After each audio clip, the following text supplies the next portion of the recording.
Нови шалтери и повеќе службеници, без гужви и турканици. Министерството за внатрешни работи целосно го реши хаосот со вадењето лични документи.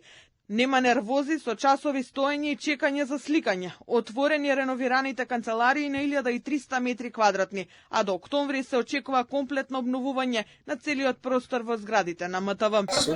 Супер, да, све супер. Изгледа пријатно и добро дојдовте тука. Тоа изгледа убаво. По прв пат доаѓаме. Ви се допаѓа? Па, изгледот многу добар. Така да, не знаеме, услугите уште не сме ги доживеале. Мислам, кога ќе дојдеме претеден пат, следен пат ќе видиме.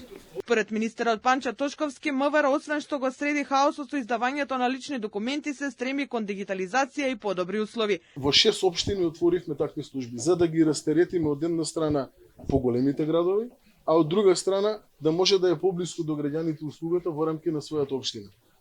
Ги зголемивме капацитетите на вработени во рамки на управните служби, ставени се во функција поголем број на кабини, отворени се поголем број на локации каде што може граѓаните да пристапат, така да нема да имаме гужва. Да, ќе биде зголемен обемот на корисници во делот на управните служби, но ги имаме потребните капацитети за да може соодветно да одговориме. До крајот на годината најмалку 6000 полициски службеници ќе добијат и нови униформи.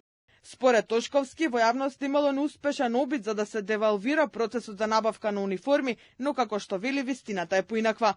Сега ќе треба да следи набавка за бројка од 5-6 полициски службеници кои што ќе треба да се набави униформа. Се надевам дека најбрзо што може ќе ги ефектураме едната и другата, се надевам дека досега не се потпишани договор нарачки ни согласно првата, ни согласно втората јавна набавка која што треба да следи. Се надевам дека во текот на оваа година сите полициски службеници ќе добијат достоинствена униформа, заради тоа што навистина ова што го имаме сега од аспект на униформа е катастрофа. МВР од 1 јануари во функција ќе го стави системот SafeCity. Законските измени се во владина процедура, откако претходно беа ставени на ИНЕР, имаше можност за корекција и предлози. Откако ќе поминат на владина седница, влегуваат во собраниска процедура, а според најавите, оваа есен ќе има пробен период, односно тестирање на системот кој ќе регистрира сообраќајни прекршоци.